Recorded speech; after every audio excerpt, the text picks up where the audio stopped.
आइए आज आप सब जानेंगे वर्ष 2024 श्रावण मास शुक्ल पक्ष पुत्रदा एकादशी का व्रत कब धारण किया जा रहा है।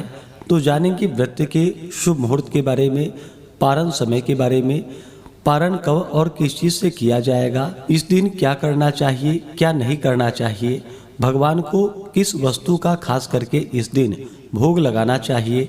तो आइए जानते हैं इन सबों के बारे में। आप सभी भक्तों को श्रावण मास पुत्रदा एकादशी व्रत की ढेर सारी शुभकामनाएं।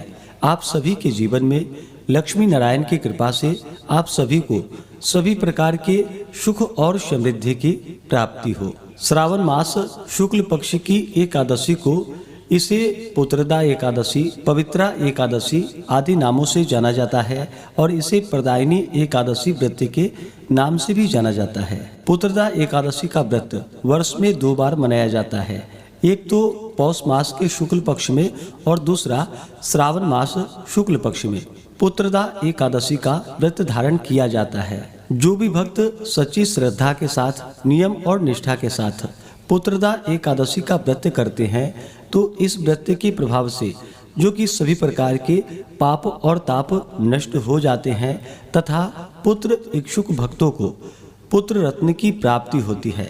यह संतान प्रदायिनी व्रत है। इस दिन विशेष प्रकार से भगवान विष्णु, माता लक्ष्मी का और साथ में जो कि ब्रह्मा विष्णु महेश का भी पूजन करना चाहिए। इससे भगवान विष्णु अपने भक्तों पर अति प्रसन्न होते हैं और इस व्रत को करने वाले को संतान सुख, संतान वैभव व समाज में सम्मान की प्राप्ति होती है। तो आइए जानते हैं श्रावण मास शुक्ल पक्ष पुत्रदा एकादशी व्रत के शुभ मुहूर्त के बारे में।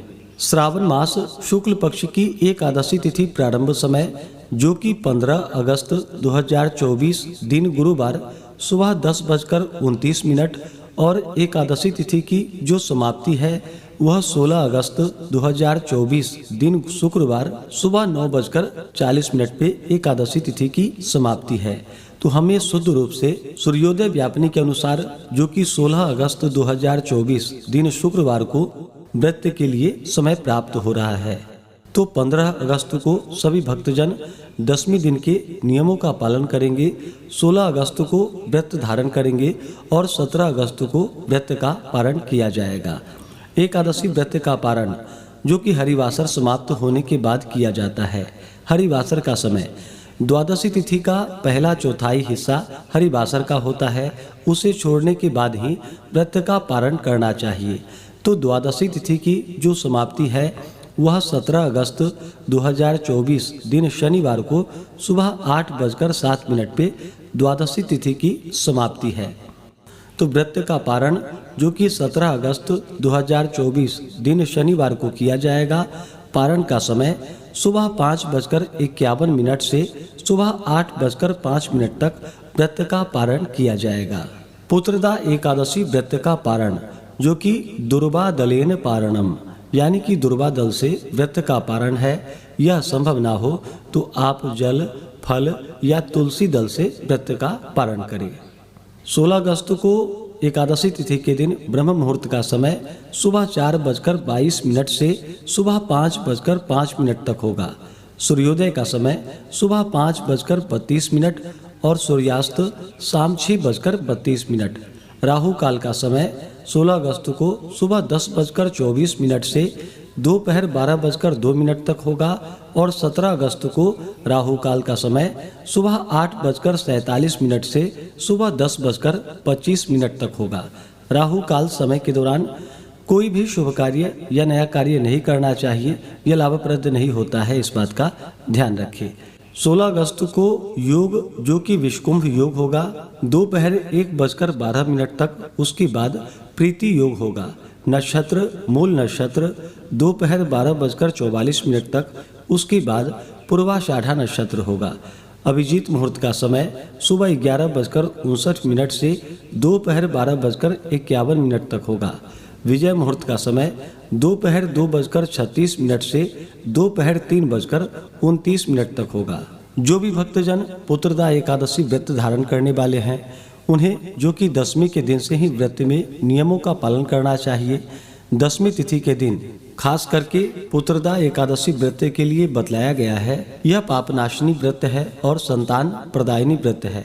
इसके लिए पहले दिन यानी कि 10वीं तिथि के दिन मध्याह्न काल के समय में हविष्यान्न का एक भुक्त व्रत करके एकादशी को प्रातः स्नान आदि करके व्रत का संकल्प लेना चाहिए। यानी कि 10वीं के दिन मध्याह्न काल के समय में ही भोजन ग्रहण करना चाहिए, जो कि जौ, गेहूँ, मूंग, शक्कर, गौघृत, सेंधा नमक आदि का प्रयोग करके जो कि हविष्यान्न भोजन ग्रहण करना चाहिए 10वीं के दिन। और फिर 10वीं की रात्रि ब्रह्मचर्य का पालन करते हुए एकादशी व्रत का स्मरण करते हुए सोना चाहिए। एकादशी की सुबह ब्रह्म मुहूर्त में उठ करके नित्य क्रियाओं से निवृत्त होकर के गंगा नदी में या घर के नहाने के पानी में ही थोड़ा सा गंगा जल मिला करके स्नान करना चाहिए। शुद्ध वस्त्र धारण करके व्रती को संकल्प लेना चाहिए और कहना चाहिए कि मम समस्त दूरितैश्च पूर्वकम श्री परमेश्वर प्रीत्यर्थम श्रावण शुक्ल एकादशी व्रतमहम करिष्ये। इस प्रकार से व्रत का संकल्प करे, अपने नाम गोत्र का उच्चारण करे, स्थान का उच्चारण करे। व्रत का संकल्प लेकर के आपके मन में जो भी इच्छा हो, जो भी कामना हो, वह भगवान विष्णु से कहें। और इस दिन जो कि दिन रात्रि उपवास रहते हुए व्रत को धारण करें। जो उपवास नहीं रह पाते हैं, जिनका स्वास्थ्य सही न हो, तो आप एक समय फलाहार ग्रहण करके व्रत को धारण करें। और इस दिन भगवान का जो कि सुबह और शाम के वक्त पूरे विधि विधान के साथ पूजन करना चाहिए, कथा श्रवण करनी चाहिए, भगवान की आरती करनी चाहिए। इस दौरान ओम नमो भगवते वासुदेवाय या श्री कृष्ण गोविंद हरे मुरारी आदि नामों का जप करना चाहिए। एकादशी तिथि के दिन जो कि ब्रह्मचर्य का पालन करना चाहिए। व्यक्ति को किसी के ऊपर क्रोध नहीं करनी चाहिए। अपने मन में किसी के प्रति ईर्षा या द्वेष का भाव नहीं लाना चाहिए। पूर्ण भक्ति भाव के साथ भगवान का पूजन करते हुए, कथा श्रवण करते हुए, रात्रि जागरण करते हुए समय को व्यतीत करना चाहिए। इस दिन भगवान का जो कि जल से अभिषेक करे, पंचामृत से अभिषेक करे, शुद्ध गंगा जल से अभिषेक करे। उसके बाद भगवान को वस्त्र चढ़ाए। वस्त्र के बाद फिर आचमनी के लिए जल अर्पित करे। इसके बाद यज्ञोपवीत अर्पित करे, फिर आचमनी के लिए जल चढ़ाए। उसके बाद भगवान को जो कि काले तिल और तुलसी दल अर्पित करे। भगवान विष्णु को अक्षत नहीं चढ़ाया जाता है, तो अक्षत की जगह काले तिल उन्हें अर्पित करे। भगवान विष्णु को छोड़ करके आप भगवान शिव और ब्रह्मा का जो कि उन्हें अक्षत अर्पित कर सकते हैं। उसके बाद फिर चंदन और पुष्प अर्पित करें। भगवान शिव जी को सफेद पुष्प चढ़ाएं। भगवान विष्णु को पीला पुष्प अर्पित करें। ब्रह्मा को सफेद पुष्प या कमल का पुष्प आदि मिल सके तो अर्पित करें। इसके बाद धूप और दीप दिखाए, अनेक प्रकार का नैवेद्य आदि अर्पित करें। श्रावण शुक्ल पुत्रदा एकादशी व्रत में विशेष प्रकार से भगवान विष्णु को इस दिन गुड़ का भोग अवश्य ही लगाना चाहिए। और जब भी भोग लगाते हैं तो तुलसी दल डाल करके भगवान को भोग लगाए। दूध से बने हुए वस्तुओं का भगवान को भोग लगाए। अभी के मौसम में ऋतु फल जो भी मिल सके उसका भगवान को भोग लगाए। उसके बाद जल से आचमनी करवाएं। मुख शुद्धि के लिए पान पत्र, सुपारी, लौंग, इलायची के साथ में अर्पित करें।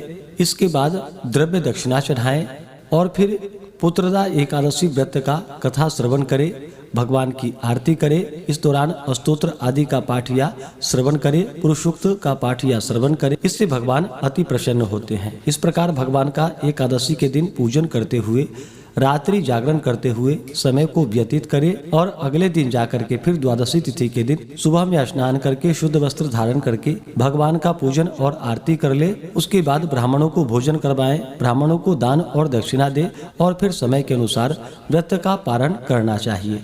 इस प्रकार व्रत को धारण करने से व्यक्ति के सभी प्रकार के पापों का नाश होता है। पुत्र इच्छुक भक्तों को पुत्र रत्न की प्राप्ति होती है तथा अंत समय में भगवान विष्णु के धाम की प्राप्ति होती है। तो आशा करता हूँ कि यह जानकारी आपको अच्छा लगा हो। ऐसे ही ज्ञानवर्धक जानकारियाँ प्राप्त करते रहने के लिए, व्रत पूजा के बारे में जानने के लिए, कथा को सुनने के लिए चैनल पे अगर आप पहली बार आए हैं तो चैनल को लाल बटन दबा करके सब्सक्राइब करें। साथ में बेल आइकन घंटी को दबाएं ताकि आने वाली वीडियो का नोटिफिकेशन आपको समय से मिले।